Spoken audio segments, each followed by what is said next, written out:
হ্যাঁ ঠিক আছে, হ্যাঁ সব ঠিক আছে। উনি শুরু করেছেন? হ্যাঁ নড়ো না। মিথ্যে কথা বলবেন না। না, এখনো ইনজেক্ট করছে। ওহ, শ্বাস নিতে থাকুন। ওহ, আস্তে শ্বাস নিন, না হলে অজ্ঞান হয়ে যাবেন আপনি। ওহ। অনেকটা ফুলে আছে, তো আমি এখন এই ফোলা জায়গাটার প্রেশারটা একটু কমাবো, বুঝেছো? কি করে বুঝছেন যে আমি অবশ? একটা পো। কি করে বুঝছেন যে আমি অবশ? এই তো হয়ে গেছে, সব ঠিক আছে, এই জন্যই অবশ করা হয়েছে। ডক্টর প্যাটেলকে ফোলা ফোরস্কিনটাকে ফেনিস্ট্রেট করতে হবে, মানে একটা হাইপোডার্মিক নিডল দিয়ে ছোট ছোট হোল করতে হবে যাতে এক্সট্রা ফ্লুইডটা বেরিয়ে যায়। তো তোমরা যেমনটা দেখতে পাচ্ছ যেখানে প্রচুর ফ্লুইড রয়েছে, তো এই ইনাস্টেশিয়াল ফ্লুইডটাই বেরোচ্ছে। ওহ, এটা বেশ বুঝতে পারলাম। ঠিক আছে, নিঃশ্বাস নিন। প্রেশারটা হয়ে যাবে। ও নিডলটা খুব শার্প। দেখতে পাচ্ছ? ওকে। There has been a terrorist attack. ফ্লুগার বেলে অস্টিনের শহরতলিতে ছোট্ট শার্লট খুব বিরক্ত হয়ে যাচ্ছে যতবার আমি ওর নাক থেকে ওই পুঁতিটা বের করার চেষ্টা করছি।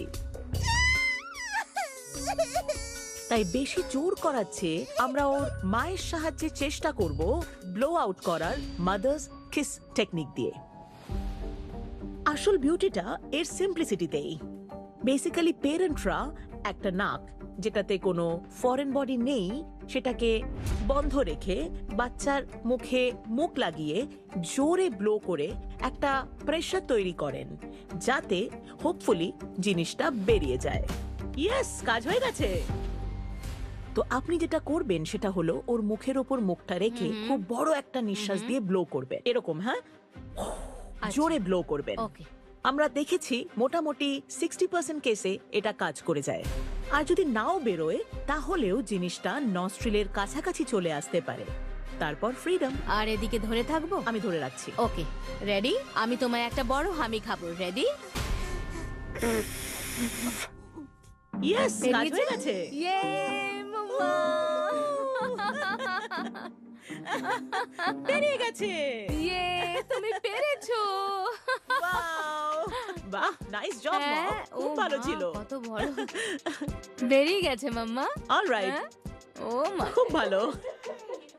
এই গুড জব, তুমি তোমার পুঁতি ফেরত পেয়ে গেছো। তো মাদার্স কেস ভালোভাবেই কাজ করে গেছে, সত্যি দারুণ। ও একদম ঠিকই থাকবে, Okay. কিছু আলাদা করে দেওয়ার দরকার নেই, ঠিক আছে? তুমি খুব brave. High high five. Five, খুব গুড ভালো জব। করেছো। অলরাইট। তো আর কিছু আটকে নেই তোমার নাকে। ইয়ে, পুঁতিটা পেয়েছো? কই দেখি, আমাকে দিয়ে দাও। আবার তুমি কোথায় না কোথায় আটকে ফেলবে। ওকে। ওকে, ঠিক আছে, চলো।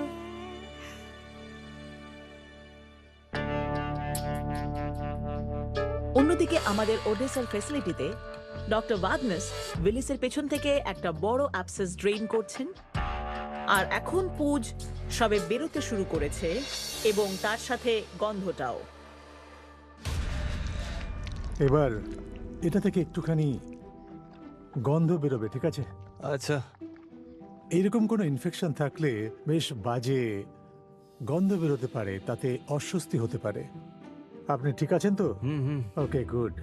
তো অ্যাবসেস থেকে এত খারাপ গন্ধ বেরোয় কেন? ওয়েল, অ্যাবসেস হয় ব্যাকটেরিয়াল ইনফেকশনের জন্য। আর যখন ব্যাকটেরিয়া শরীরে ঢোকে তখন বডির immune system white blood cells পাঠায় ইনফেকশন ফাইট করার জন্য। আশেপাশের টিস্যুগুলো মরে যায়, জায়গাটা ফুলে যায় আর একটা ক্যাভিটি তৈরি হয়, আর তার মধ্যে থাকে পুঁজ, আর সেটাই হলো অ্যাবসেস। বেসিক্যালি পুঁজ হলো একটা ককটেল যেটায় থাকে মরা টিস্যু, হোয়াইট ব্লাড সেল আর ব্যাকটেরিয়া। তো বুঝতেই পারছেন, যখন সেই গন্ধ নাকে ঢোকে। হে ভগবান! আসলে অ্যাবসেসের একটা অদ্ভুত গন্ধ হয় যেটা গোটা রুমে ছড়িয়ে যায়। কিন্তু নার্স ম্যানেজার টেরেসা, ওর জন্য এটা খুবই পরিচিত একটা গন্ধ। বিশেষ করে ওই জায়গাটায় খুবই বাজে গন্ধ। তো ওদের টেন্ডেন্সি থাকে একটা ওয়াল তৈরি করে আটকে থাকার, তাই আমরা ভেতরে গিয়ে লকুলেশনগুলো ব্রেক করে পুঁজটা বের করার চেষ্টা করব। বড় অ্যাবসেসগুলো নিজেদের মধ্যে একটা দেয়াল বানিয়ে বেশ কয়েকটা পুঁজের কম্পার্টমেন্ট তৈরি করে। আমাদের ওগুলোই ভেঙে ইনফেকশনটাকে বের করতে হবে। পুরোটাই এবার বেরোচ্ছে।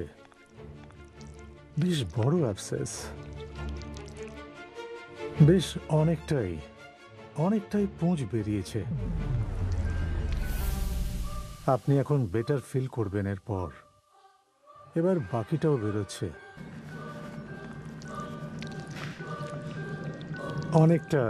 অনেকটা ঝর্ণার মতো কনস্ট্যান্ট বেরিয়েই যাচ্ছে।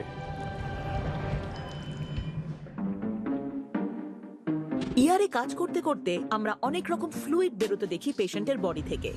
যেটা আমরা সব থেকে বেশি দেখে থাকি সেটা হচ্ছে কাম অন, রক্ত, না হলে আর কি। এটা তো একটা ইয়ার, তাই না? আমরা অনেক রকম ট্রমা দেখি। অ্যাভারেজ মেল বডিতে প্রায় 5.5 লিটার আর অ্যাভারেজ ফিমেল বডিতে 4.5 লিটার রক্ত থাকে। বাকি আপনারা অঙ্ক করে নিন। আর যদি আপনার রক্ত দেখে ভয় করে, আপনার স্বপ্ন ভাঙছি না, তবে হয়তো এমার্জেন্সি মেডিসিন আপনার জন্য নয়। एक आतंकवादी हमला हुआ। টেক্সাসের মিডল্যান্ডের ইয়ারে ফ্র্যাঙ্ক এসেছেন ওনার ইন্ডেক্স ফিঙ্গারে একটা ডিপ ল্যাসারেশন নিয়ে। আর রয়েছেন প্রাক্তন মিলিটারি ডক্টর সুদীপ বোস।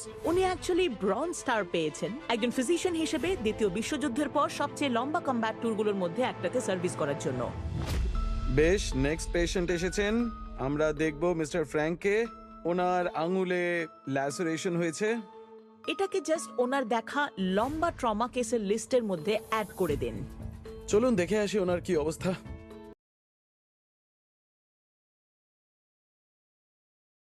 করার চেষ্টা করছি না, আই প্রমিস। বেশ, এবার ক্লিন করে নেব, ওকে? কারণ আমাদের সবচেয়ে চিন্তার বিষয় হলো ইনফেকশন। আমাদের স্কিন ইনফেকশনের বিরুদ্ধে একটা ন্যাচারাল ব্যারিয়ার হিসেবে কাজ করে। তাই সূর্যের নিচে আমরা সব রকম প্রিকশন নিতে পারি, কিন্তু আদতে স্কিনে কোনো ব্রেক হলে সার্জিক্যাল সাইটে ইনফেকশনও হতে পারে। আমরা যত যাই করি 5% হলেও ইনফেকশন হওয়ার একটা চান্স তো থাকেই, তাই না? যখন কোনো ডিপ ল্যাসারেশন আসে, আমাদের কাজ সেলাই করা, কিন্তু তার আগে আমাদের জায়গাটা ফ্লাশ করে ক্লিন করে নিতে হয়, যাতে কোনো রকম কাঁচ, ধুলো, জং ইত্যাদি থাকলে বেরিয়ে যায়। কারণ যদি ছোট্ট একটা কিছু যদি ভেতরে রয়ে যায়, সেই ক্ষেত্রে পেইনফুল ইনফেকশনও হতে পারে। সবচেয়ে ডেঞ্জারাস ইনফেকশনগুলোর মধ্যে একটা হয় যখন টেটানাস ব্যাকটেরিয়ার ক্ষতের মধ্যে ঢুকে যায়। এই ব্যাকটেরিয়া শরীরে কিছু টক্সিন তৈরি করে, যার ফলে সিভিয়ার মাসল স্প্যাজম আর সিজার হতে পারে, এমনকি জীবনের ঝুঁকি। তাই ডক্টররা রেকমেন্ড করেন প্রতি 10 বছর অন্তর একটা টিটানাস শট নিতে। বেশ, চলুন শুরু করা যাক। আগে দেখে নিই এই হাড় অব্দি গেছে কিনা। দেখে তো মনে হচ্ছে না যে গেছে। আমাদের দেখে নিতে হবে কোনো কমপ্লিট বা পার্শিয়াল টেন্ডন ল্যাসারেশন আছে কিনা।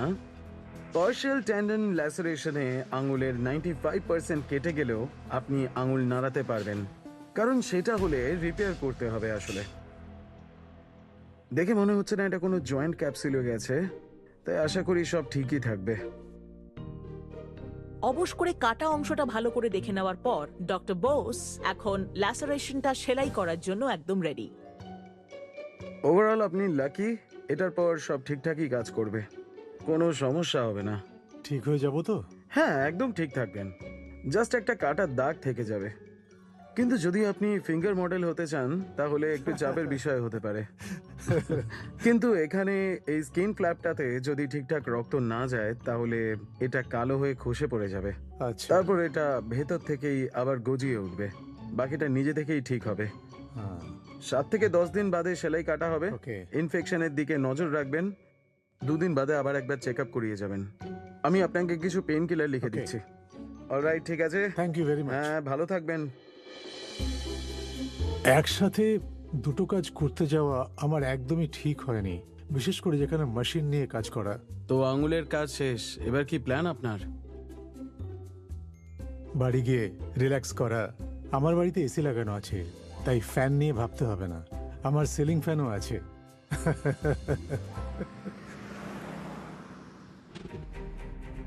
একবার ভেবে দেখুন আপনার হাত দিয়ে আপনি কত কিছু করেন। ভারী জিনিস তোলা, ছুঁচে সুতো পরানো, পিয়ানো বাজানো। আঙুল খুবই নরম, কমপ্লেক্স আর ইনজুরিও খায় বেশি।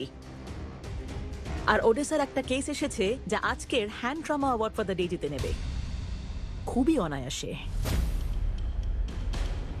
আমি বুঝতে পারলাম এটা স্লিপ করলো, তারপর করলো আর ঢুকে আটকে গেল।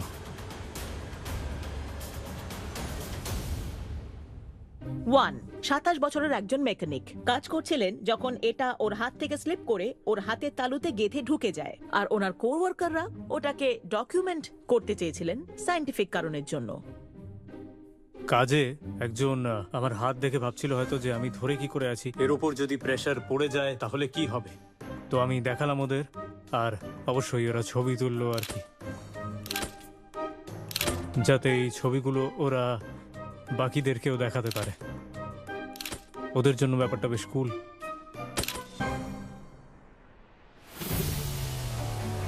আমরা অনেক রকমের ইনজুরি দেখেছি মেকানিক বা টেকনিশিয়ানদের, আই ইনজুরি, কেমিক্যাল বার্ন।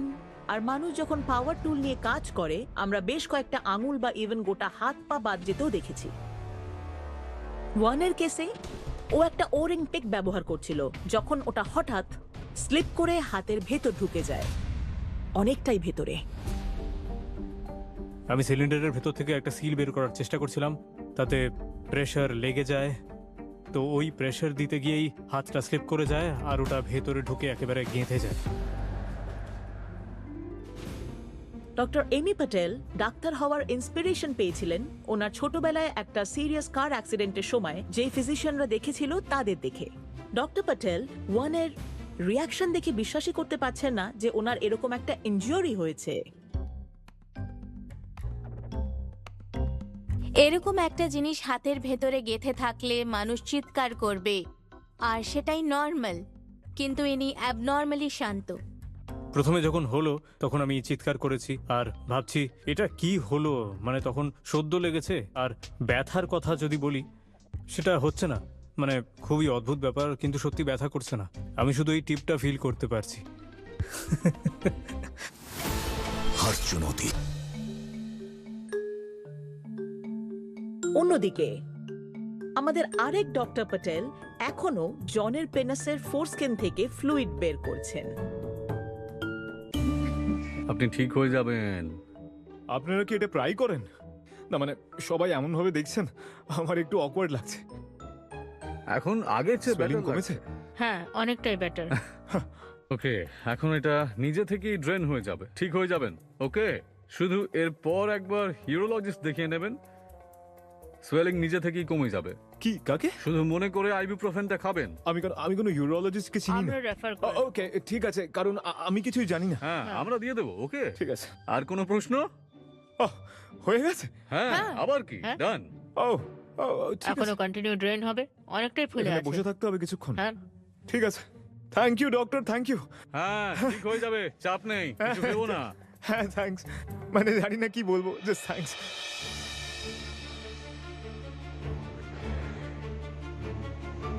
তো ভদ্রলোক যদি সময়ে না আসতেন তাহলে সোয়েলিং আরো বাজে হয়ে যেত, আর পেনিসের টিপে ব্লাড সাপ্লাই পুরোপুরি বন্ধ হয়ে যেত, যার ফলে গ্যাংগ্রিন হতে পারত, যার মানে ডেড টিস্যু। আর ওই ডেড টিস্যুটা ব্যাকটেরিয়াকে শরীরের ভেতর অ্যালাউ করে দিত, আর এতটাই বাজে ইনফেকশন হতে পারত যে হয়তো অ্যাম্পিউটেট করতে হতো। কিন্তু না, মানে ডক্টর খুবই ভালো মানুষ, আমার সাহায্য করেছেন। হ্যাঁ, আমি ওনাকেই রেকমেন্ড করব যে কোনো পিনাসের সমস্যা হলে। আর হলের নিচেই ডক্টর ওয়াগনাস এখনো উইলিসের পেছনে হওয়া বিশাল একটা অ্যাবসেস থেকে পুঁজ বের করছেন। আর প্রায় আধ ঘন্টা পর এখন প্রায় পুরোটাই ড্রেন হয়ে গেছে।